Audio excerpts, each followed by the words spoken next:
Please,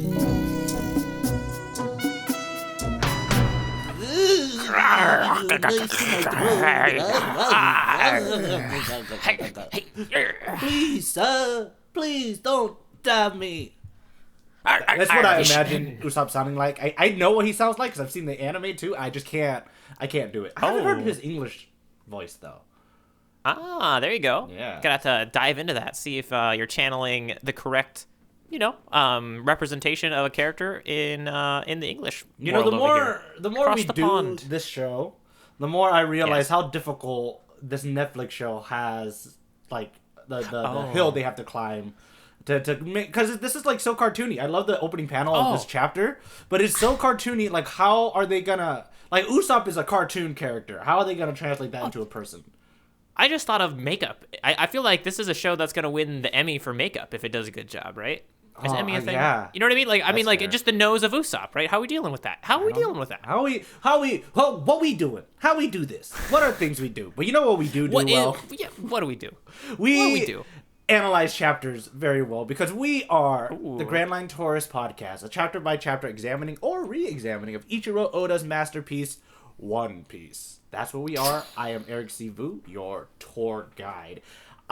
Here to guide you and the mini tourists and other tour guides out there through the. What about me? the Who's gonna guide chapters of me? I want to be guided. Oh, well, I'm you're alone. already on the boat, so you have no choice. You're on this tour. You are. I don't want to be guided anymore. Let me off. Let me No, you off. can't. You cannot. Aw. So yeah, that's where we are. That's what I am. And who are you, fine sir, who's trapped on this boat? Okay. I'm apparently I'm a tourist going on this journey for the first time. I am Jacob Jarecki, unknown middle name, and I am I'm ready. As much as I flip-flopped there, maybe there'll be some other flip-flopping happening in this chapter. We'll see what's going on. Ooh, but the if you flippy-flops. could flippy floppies. Flippy floppies. All right. yeah. Oh, you know what? What's but up? that said, I'm gonna need I don't need a new pair of flip-flops, but actually, man, flip-flops are on my mind. I have my favorite pair of flip-flops just recently broke. Ooh, That's the worst. Little, it can still kind of be worn, but it's definitely a deficient flip-flop. So I'm gonna pull us over to port, and I'm gonna read out something. I got a little bit of something I want to share with everybody here, and it's I've been reading the Viz. I've been reading One Piece on the Viz application on the phone. And I Yes. mentioned to you last time, there was this really cool black border that lets you know when you're flipping between pages. They updated the app like 4 or 5 days ago. That page break feature is gone. Oh, I'm so sad. Yeah, Why? they took it away. Maybe someone complained or so. I feel like a higher up looked at their engineer and said, "Did you do this? Did you put this in the application?" And the engineer said, "Yeah, it's kind of cool, right? It lets you know where the page breaks are." And they're like, "You didn't get that approved. Like, I didn't say you could do that. How do we know people even want that?" And they said, "Take it out. Take it out." And then they took it out, I think. That's my imagination of what happened on in Big Viz now I need Corporation to over see there. so what's it now? Is it just, Did you even see it? Did it's you just did 2 you pages? So if you go, you can still tell because they do a good job of the white space between the pages that would be in the spread. If you had a spread, it shows the white space, so you can tell that those two should be connected. But the page flips where you would flip. It's just they're right next to each other. Oh, all right. Yeah, I don't know. Do you have it up right now? Yeah, I'm pulling up You have my a chapter? right now. My internet's my mobile internet's really slow. Oh, interesting. Yeah. I don't know if you ever saw the black version of it that I was talking about, but I liked the black version because it made it feel like you were, actually, when you flip a page, there's like this moment of, I got nothing, and then you got something new. And now it's just like, they're right next to each other. And I think, I gotta say, it was some engineer that thought it was a cool feature, and then there was some higher up who said no.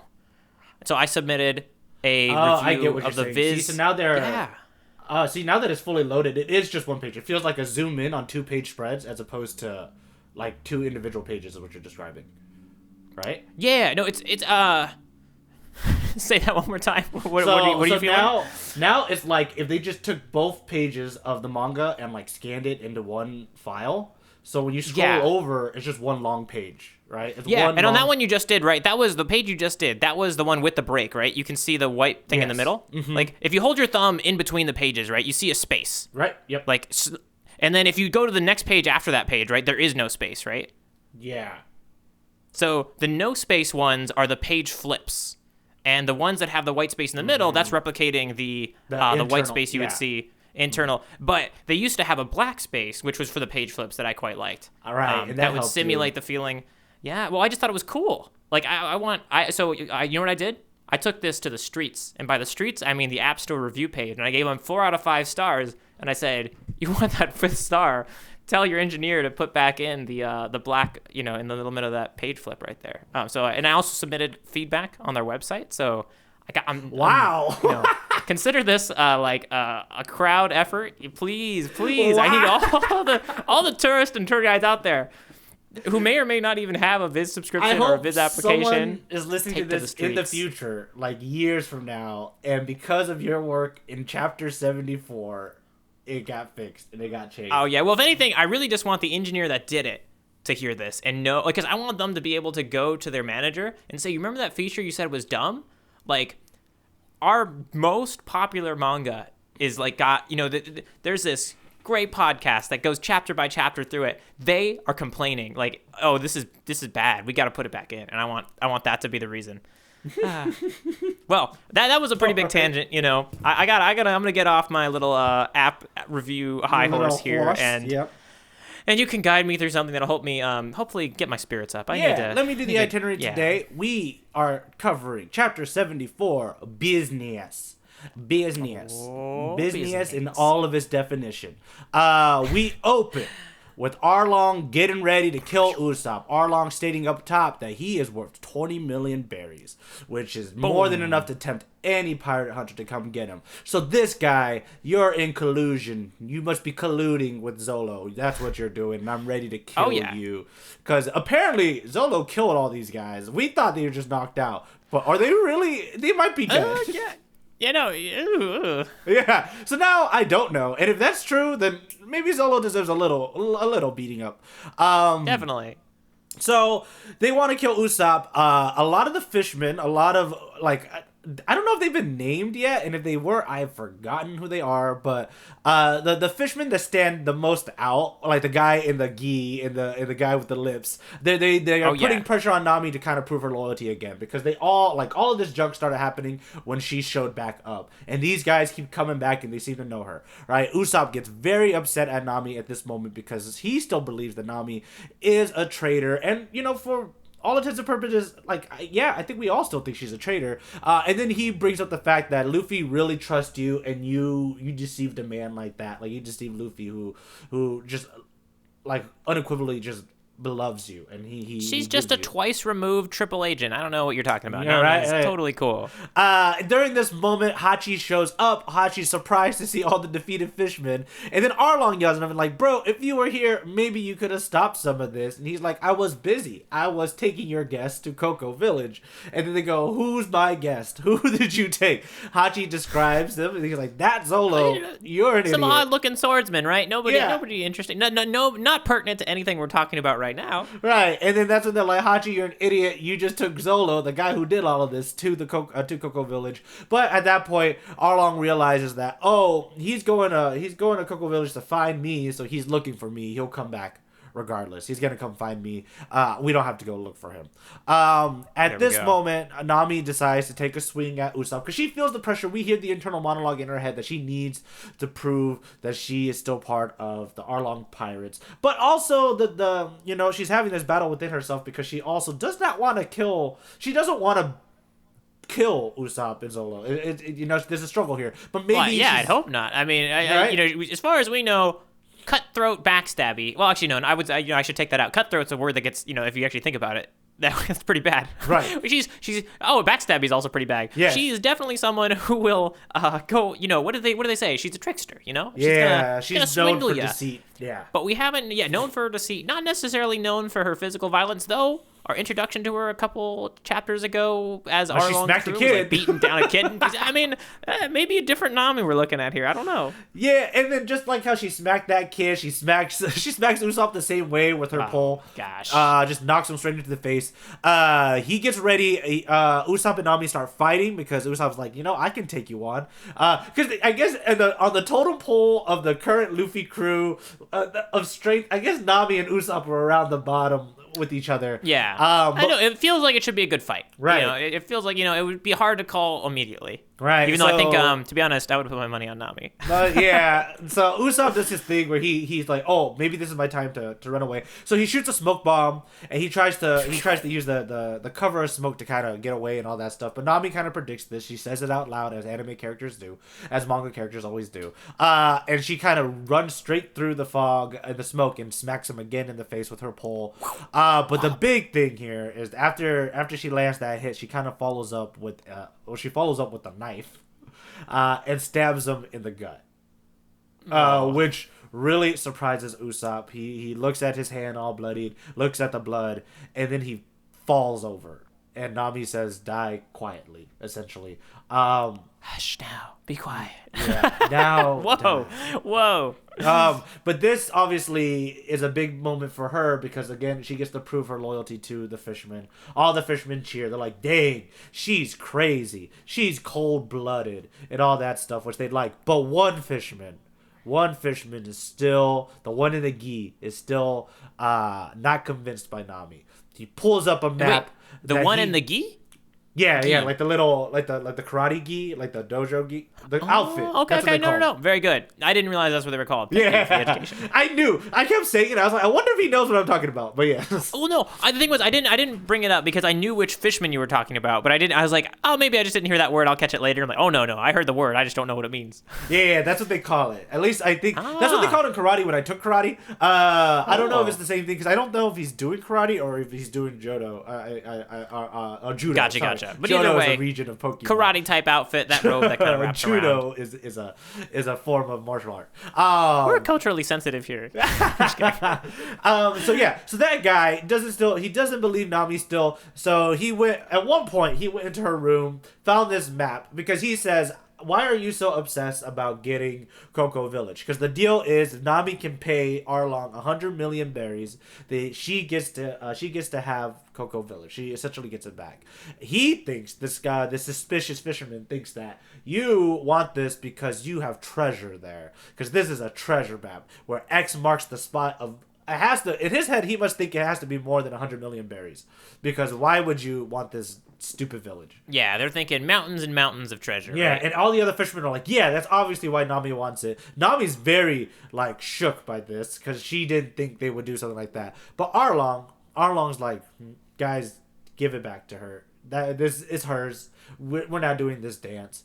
Nami takes it back, and Nami goes, "You better not back out of our deal." She's talking to Arlong. You better not back out of our deal. And Arlong's like, "I'm not that type of fish man. When I make a deal, I stick to my deal, so you don't have to worry about it." And she goes, "Great." And then she leaves. And everybody's still a little suspicious, but Arlong's like, "She's great. She's a splendid woman, and she's gonna be doing what she's doing." I think he's just very impressed by, as the title of this chapter, by the business part of her, because now we're establishing that she is all about the money. She's about herself, right? Another way of saying business and money is that she's selfish. She's thinking about herself, all that stuff.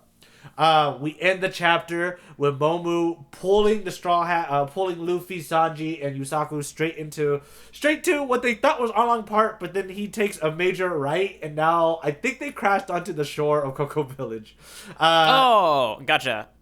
Yeah, I think that's what it is, because we also end the chapter with Zolo running towards Arlong Park away from Cocoa Village, and he hears the crash.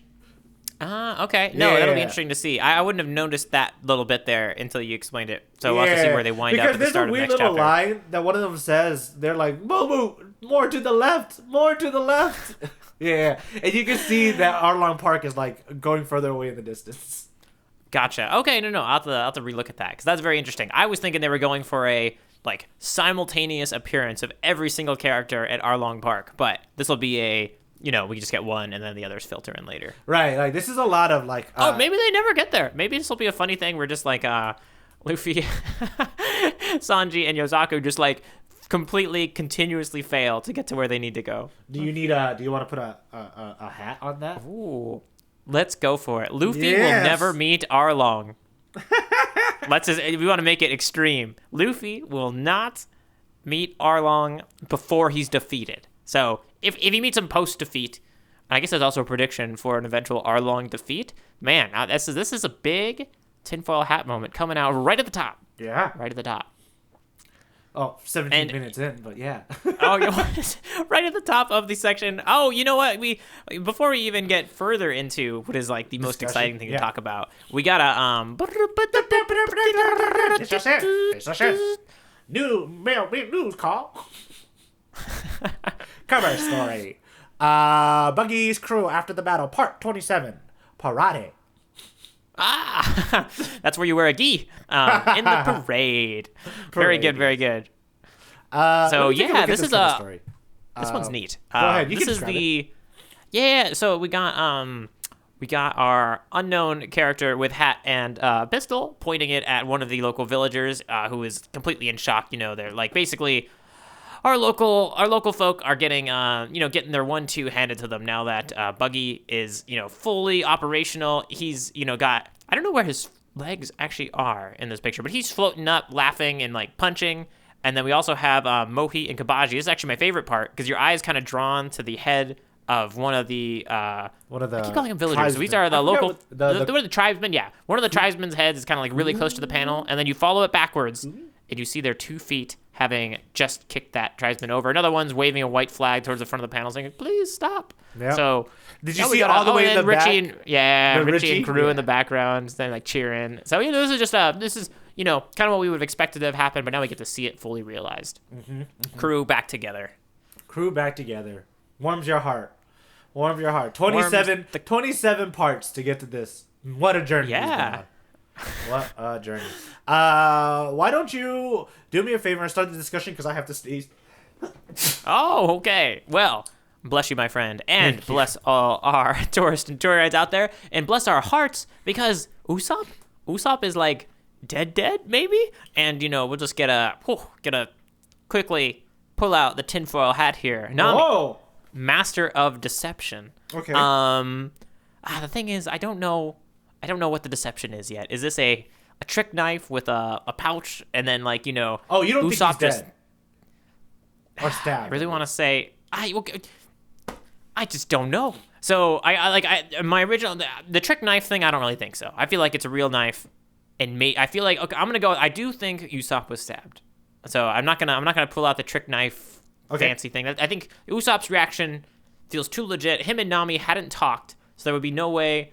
I mean, it could work, right? You get stabbed in with a fake knife, and then there's a bunch of blood, which is like a fake blood, and Usopp gets confused, and then she ultimately pushes the body in the water too, right? She does a kick. I believe so. Like, go ahead and check me on that. Yeah. I think like there's definitely something falling into the water. It's got to be Usopp, right? Oh yeah, you're right. I totally missed that panel. That was before I saw that panel, I actually thought Usopp might be dead, and I was a bit surprised. And I was like, because we really haven't had death yet, unless I also don't think those fish folk are truly dead. I feel like dead sometimes here means knocked unconscious brutally. Right. But Usopp here is definitely on the question of whether he's dead or not. And because he got pushed into the water, that's my main evidence point. Because off-screen deaths never count. You can't die off-screen. And so Usopp has now effectively gone off-panel. He's not there. And so I don't know how, but I feel like Nami pushed Usopp into the water, knowing the salt water can start the process of healing the wounds, knowing that someone, maybe Hachi, maybe a double agent, is going to pull him to safety. I don't know. Not the last part. We don't need that in the prediction, but we're going to go with Usopp is not dead yet. Okay. I don't know how, but I'm staking it in the claim here. But I'm a little worried about it because this was the most, like, we sat in it. We haven't quite had a stab with such a large, let's sit in this moment yet. We had Usopp does not look good on the ground there. So yeah, not great. The off-screen death, I could be wrong about that. That could just be, Oda respectfully not wanting to draw dead characters too much, so he usually gets them out of frame somehow. Yeah. So I could be wrong. I don't know. So give me your comments on that. Yeah, I think overall you kind of brought up my big point that I was gonna say before I had to sneeze. Had a reaction to whatever danders in the That's air. you. But this chapter's called Business because they're trying to reestablish, or Nami, I should say, Nami is trying to reestablish how cold she is, how she is all business, how she is all just about the money. But this arc is obviously questioning that. And I like to think about this idea of like, Nami's character is getting questioned by how cold she can be. Because there's a world where before she met Luffy and crew, she was all business. She was all deceit. And that's the type of person she was. But she's obviously changed. And what's really cool that's happening in this arc is that she's confronted with that change. One, in the beginning, I can even argue with the kid. The kid is like the first initial, like, the kid's the first initial reestablishing that she's business and she's cold. Right? But she still saves that kid's life. Essentially, by smacking the crap out of him. But then... See, I feel like that's Nami's thing. Save people by beating them up. She just did it again with Usopp. But then the next beat of that is Zolo showing up, and then she's like, oh, now I have to deal with this guy too. And what'd she do? Does she beat him? She doesn't beat him, but he jumps into the water. Yeah, right? She saves him after he jumps into the water. She saves him, right? so they're testing him in different ways. But this one, she knew that she couldn't get away with it, but she had to be cold again, and she, based on my prediction, I'm just worried that this could, like, I just don't feel Oda is not George R.R. Martin yet. Like if this goes through, we're now in author can kill, which is just a different territory to be in, right? Yeah. This isn't. We have not had. Like, I still think Oda could definitely have characters die, even the way he's writing right now. Mm-hmm. But it would feel like, in the way he's writing right now, a character's death is going to be built up to more. Mm-hmm. I would feel like it wouldn't be so casual. Right. It would involve, like, some sort of Usopp arc, or like some larger element of tragedy. And this was pretty casual. Mm-hmm. So if it goes through, we're now in casual killing territory. Right. Oda is like George R. R. Martin.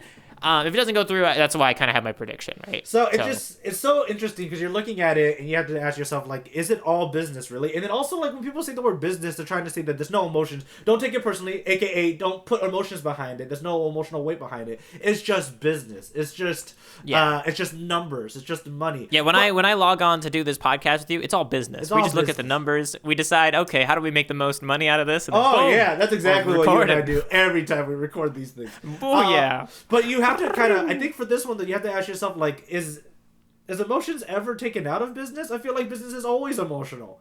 And it's clearly emotional for Nami. The things she's trying to do, getting 100 million berries to buy back Cocoa Village, that feels innately emotional. Like, how is that? You could be cold about how you get that money and what you have to do to get that money and deceive and steal. Yeah. But I feel like you're slowly wrapping around to a pitch for, like, the Godfather movies, to be like, It's gonna be about the business, but there's gonna be emotions too. Exactly. Yeah, this is exactly what the Godfather is, right? Like, it's also those, like, it's obviously business is never empty with, it's never empty of emotion. Like, that feels like a ridiculous notion in my eyes. Very good. No, I totally agree. So this is a very cool testing of those elements of Nami's character, of her grappling with it in the moment. We have those great moments of manga voiceover going on in her internal head there. It's very cool. What do you think the X marks on that map? I hadn't thought super duper long about it. Now I'm kind of thinking, I'm not sure. Nami, I don't know when she's turning in her, does she have a tab with Arlong? Is she paying him slowly? I can't remember if we saw her pay Arlong directly. Earlier on, the mousy Navy guy paid Arlong in money. Okay. Yes, we haven't seen Nami do it, so I actually don't know how the transaction works. Like, is Nami paying in installments, and then eventually she's like, okay, my tab's paid off, now I own this place? Or is she like, I have that much saved up, and I'm going to give it to you all in one lump sum? In which case, my original mind just went to, that's where that's the spot where she stores the money she's intending to use. Yeah, the lump sum money. She's, this is a very weird, the mortgage, investment market here in, the Grand Line and inside the world of One Piece. It's a little different than our world. Yeah. Lump sum, you don't have to pay the interest. I like the idea, but it's right. Then you have to hang on to all the money. That's tricky, right? So you got to have a treasure map and a place to put it. But now that you've really made me think about it, I don't think so. It's got to be, if we're going to go, it's got to be something that's emotionally resonant with Nami's there. And I don't think it's, I got this weird, like, is that where her parents are and she just wants to own Cocoa Village and the spot where her parents are died? I also don't think that makes too much sense because I just think she knows where that is. That looked like a public place. So the X, I'm not sure what's there. I don't know. We haven't hit the character backstory or the character flashback yet. So we know that's coming. That's how these arcs work. So we're gonna see something that's buried there. Yeah, because this comes back to the moment we had the very first arc that we met Nami in. We had a huge discussion about treasure and how treasure can be more than just money. I don't remember what this X marks, and I feel like the good version of this in my head should be like something emotional. It shouldn't be money, because then it's something that just like better treasure. Or that, like he says in this panel, it's a map of this island and the X marks Cocoa Village. So it could just be Cocoa Village overall is her treasure. Yeah. No, it's a weird one. This is like a interesting moment because it did seem like Nami was somewhat upset about the map being taken, and it was important to her that she kind of knew Arlong, and Arlong was going to take care of this and tell his crew to back off, right? So I think there's something. There's something going on there. I don't have a great, tinfoil hat. I've already wrinkled it up for the day. I already crumpled it, threw it in the trash can. Yeah, you guys don't know it every this, time. But Jacob makes a new tinfoil hat every time we record. Yes. It's pretty impressive. He doesn't even use it every chapter, but regardless, it's getting crinkled up and thrown away. Today it was a bowler hat. I mean, I really think that was pretty cool. You know what? Next time, there's going to be some tinfoil Foley effects. Right now, I already threw mine away, so I can't bring it back out and make the noises for you with it. But next time we'll get some Foley work with the tinfoil right here on the podcast. Yeah, my man. What that's everything I kind of wanted to chat about. That was obviously the big theme of this one. Yeah. No, I think in that case, I just want to share some. I always take a fun little read through of the translation notes just to see if there's any moments that stand out. Different. I don't know. We always. I think French is just a fun one, so we always go a little bit French. But here we go. So we have he slaughtered my men while I was out. That was underhanded and rude. That is what is in the Viz Media translation. I saw underhanded and rude, and I thought, yeah, I feel like underhand is kind of like a word that can mean like you didn't do it up front. You know what I mean? You kind of went around the back. But the reason I don't think that translation is good is because underhand is also like a weird way to throw a ball. So I understand what they were going for. Didn't like that one too much. It got translated by Stephen Paul to, I can't say much for his taste, seeing as how he cut down all my kinsmen while I was out. I'm actually not even a huge fan of this translation either. I can't say much for his taste. I understand what they're going for there. The idea that, like, it's more like his style, I think. Like, it's not good style to, like, show up in someone's place while they're not there. The way Stephen Paul translates it, it makes Arlong feel a little more honorable than some of the other villains, right? Like, he's more like, if you're going to fight me up front. But don't, don't do this weird, which is weird because they're both saying it, right? That was underhanded and rude, and then, like, much for his tasting as he did it while I was out. They're both saying the same thing. I just actually think both of them say it kind of poorly. Actually, I'm not a fan of either of these translations. And also, but, like, if we take that, it's just so weird. Like, he doesn't like it when it happens to him, but he kind of loves that Nami does it when it's in. Yeah, no, it's a pretty inconsistent. Right? Like, so I don't know, Arlong, I guess Arlong is a walking, like, a walking contradiction. Therefore, like, can we even trust what he says at the end of this chapter? Yeah, you know what? I didn't even know, I feel like he could be going for Nami's ex, I'm not sure. Nami doesn't think so, but, right? Like, I don't know. I don't know how safe that is. Or, the other thing that speaks to is in this backstory, we're going to see how did Nami and Arlong even get established? It feels like Arlong knows more, about, like, he's not worried about the Nami situation because I think he understands it more than we do right now. I think he knows what's going on. That's why he can say, hey, back off, because maybe he knows what's at the X. I also understand. Well, the X is just Cocoa Village overall, and so he must know what's there. But also, we have to think about, like, she's been doing this for 8 years. She was a child whenever this deal was made, right? And, like, you said it before when we started this arc, like, oh, Nami, you might be a little ignorant, like a little naive, thinking that he's gonna keep this thing. Yeah, this might be a little bit of like a trauma, like, you know. Yeah, trauma-induced like, deal. if you signed a labor contract when you were 5, right? Yeah. You still, for some reason, you might actually believe it's gonna work at the end, but like, I wouldn't necessarily trust the business to just solve all this. Right, like you're doing business. It's the same thing with the mafia. Like you can't say it's all business. You guys are in crime. There's no honor amongst thieves. It's like, which is gonna be a big theme for One Piece overall. Like, is there honor amongst pirates and all this stuff? Arlong likes to be flippy floppy with it. Going back to flip flops. Yeah. No, and I just had one more little quick translation. This is just a fun one. Nami and the Viz translation says "die quietly" to Usopp, right? Yeah. Pretty, you know, I mean, that's some interesting words to say, right? Yep. If someone's dying. And the other translation we have is "now be a good boy and die." Like, kind of the same feeling, but a little more aggressive, a little less serial killer, a little bit more anger to that like the way they phrase that one. So just another little translation to share there. And with that, I'm ready to move on to some OP's got jokes. Laugh. And this one's just great. I liked how Usopp immediately says, like, Zoro, never heard of him, and like, oh, whoa, he's coming here. No, me and Zoro best buddies. You know, he's gonna don't kill me. You need me around. Zoro's gonna be upset. I like that joke too. I think that one was great.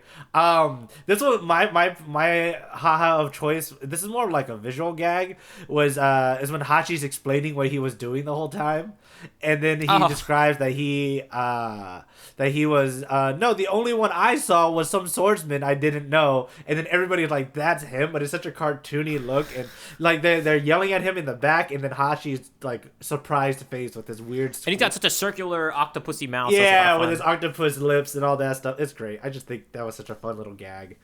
I got my last one right here. It's I like the way this is phrased. Don't give out yet, hippo. Just calling Momu, the gigantic sea cow, a hippo, saying like, come on, get us there. Don't give out yet. Do it, hippo.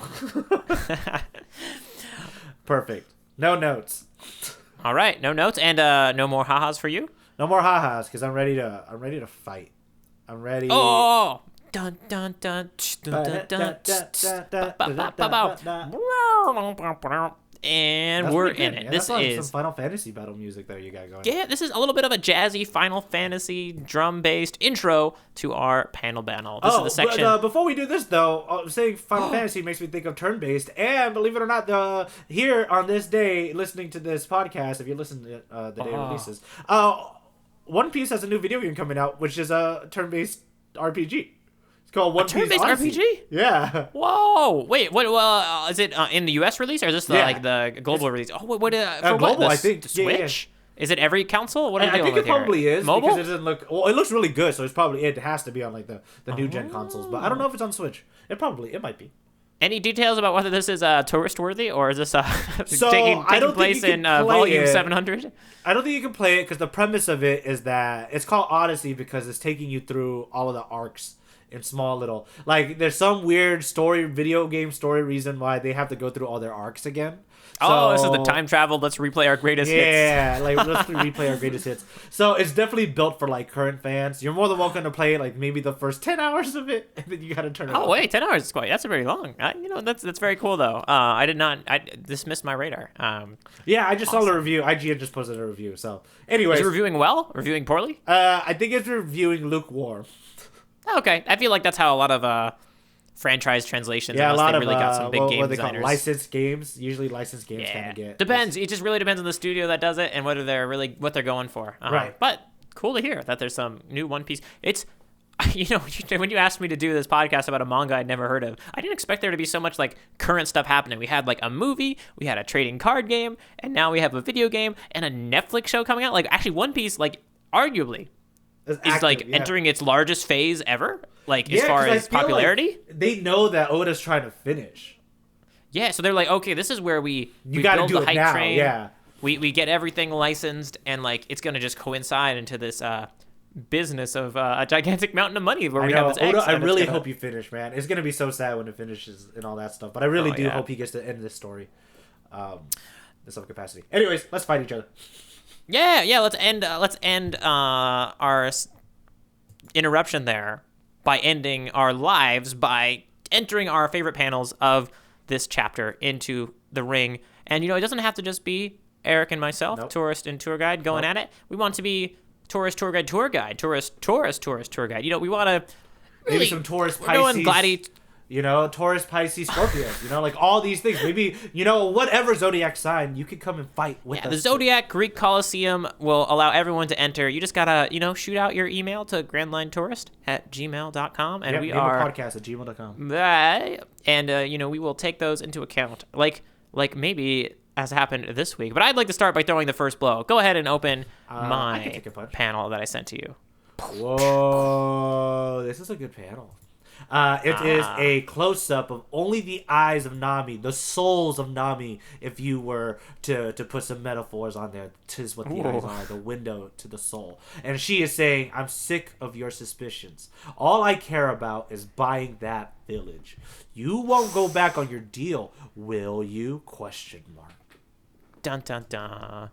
Yep, we got blackouts in the back. The blackouts in the back really match the windows to the soul. Those eyes, the black there, because I think, I feel like drawing eyes is interesting. These eyes look fine when you're looking at them, but if you actually really analyze them, eyes are interesting, right? This is like the eyes are completely black, and I guess the pupils are white in this instance. Mm-hmm. It's regardless. This is like a cold stare, no mouth.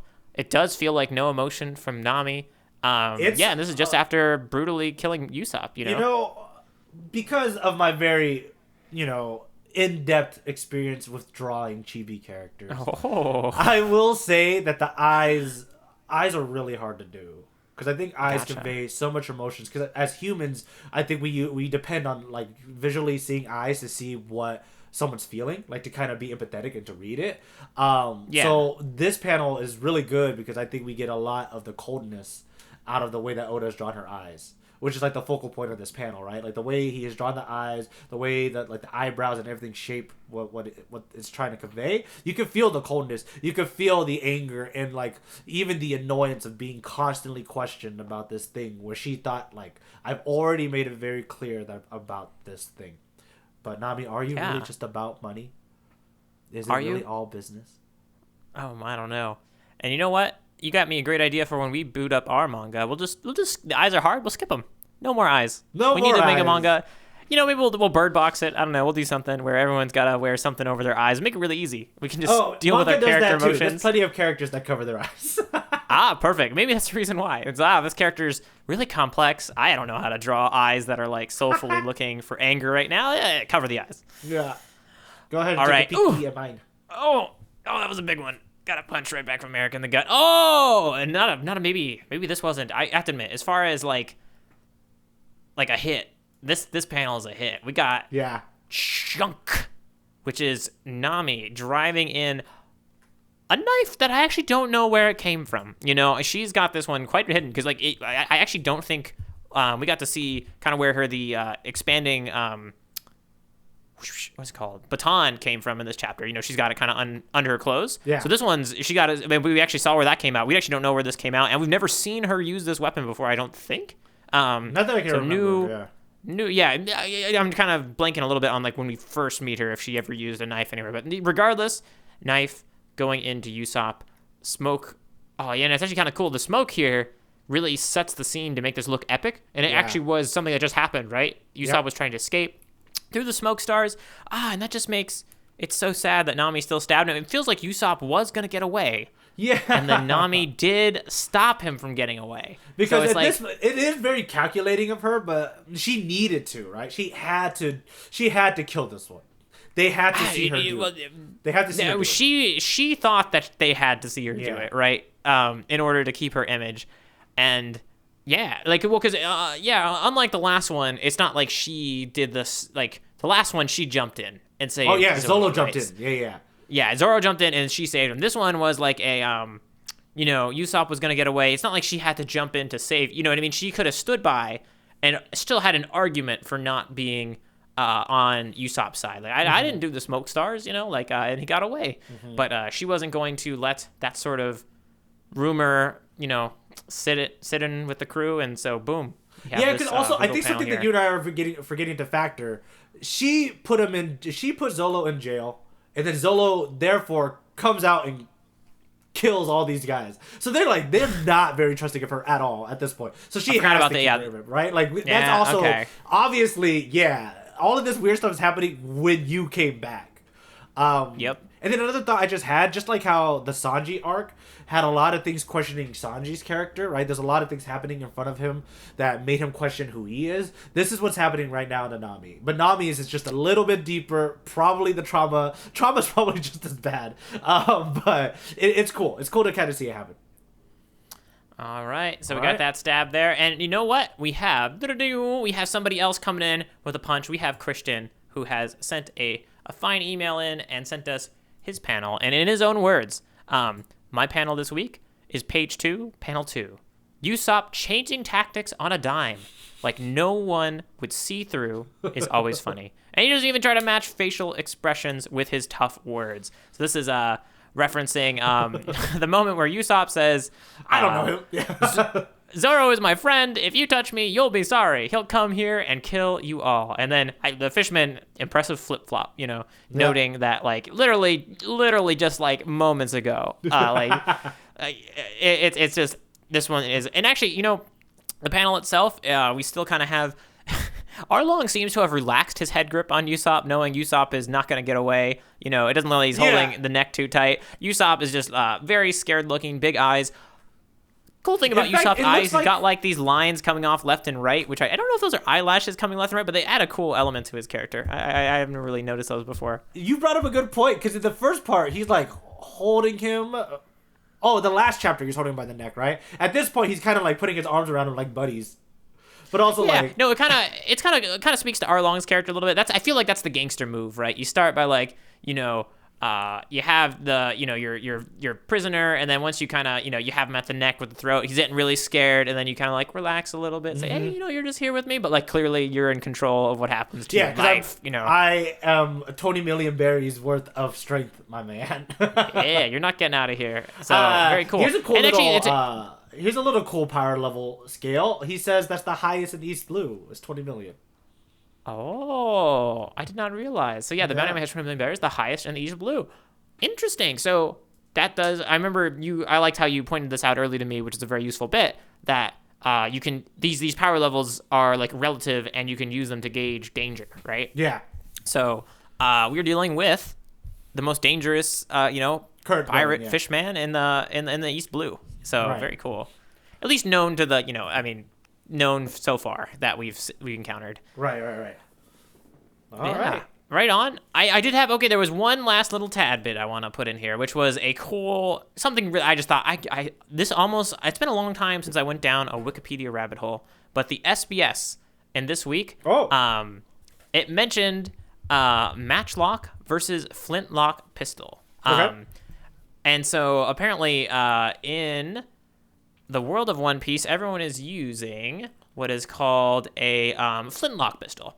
And so just to, I'll explain it really quick, because a flintlock, it's just like basically you have your gun, you have that thing that comes down, right? Like like you push the trigger and a thing comes down, that makes a spark, and the spark ignites the gunpowder, shooting the bullet out, right? And so although there's more to it and there's some interesting mechanics about how that works, I had never heard of the other one, because he says think of this as one step above a matchlock, and matchlock pistols or like rifles are fascinating, Eric. Imagine you have your pistol or your rifle, you put some gunpowder into the ignition, you've stuffed in the bullet, right? And so now it's ready to go and it just needs to be lit, right? But this is before they came up with this fancy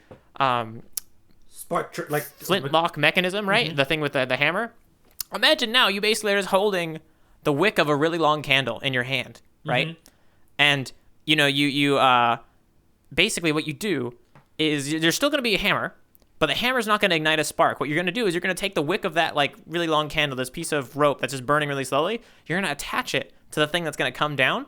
So now you got like this little burning thing on top of that, and then when you click the trigger, it's going to push that little burning piece of rope into the part where the gunpowder is in order to ignite it. So there's not a spark from that, but you're literally so you imagine you're in the middle of a battle, and there's this like long rope that you're kind of holding onto that you're attaching to that point. And apparently the reason you don't do this is it's less reliable. The spark is much nicer. Your candle wick might go out. So then you have to like relight it in order to fire your pistol. And so sometimes what they would do is they would actually light both ends of the wick so that when one end went out, then you would use the other end and I just couldn't believe that. I was just like, wow. You know, Weapons have come a long way. When you're describing this matchlock gun, this is really a weird reference. Pocahontas, the Disney movie, that's what they use. Oh, it's been so long since I saw that, and I didn't remember, but that's really cool that they kind of show that, because it's such a fascinating. It's interesting to see something that works, and then someone improves on it, right? In a way that now that you see the improved version, you would say the old version's really dumb. You know what I mean? Like you're carrying a candle and stuffing it into your gun. What are you doing? Mm-hmm. So I found that to be a wonderful little I like it's cool seeing Oda's nerdiness about pirates and old weaponry come through in the SBS here. Yeah, this is great. That was a lot of fun. Speaking of which, should we do why don't we do our best impression of a flintlock gun? Oh, yeah. So flintlock would be you know what? Why don't you fire off a flintlock and I'll fire off a matchlock, and we'll see who wins the battle. All right, you get ready? You got you got your flintlocks. That one's the slightly easier one to fire. I got my candle. We're doing each other now. All right, ready? Okay. My candle's not even lit. Weapons, not ready. You're gonna have to load it and do everything before we fire. Okay, two, three, four, five, 6, 7. How many steps are we going? Wait, we should have discussed it.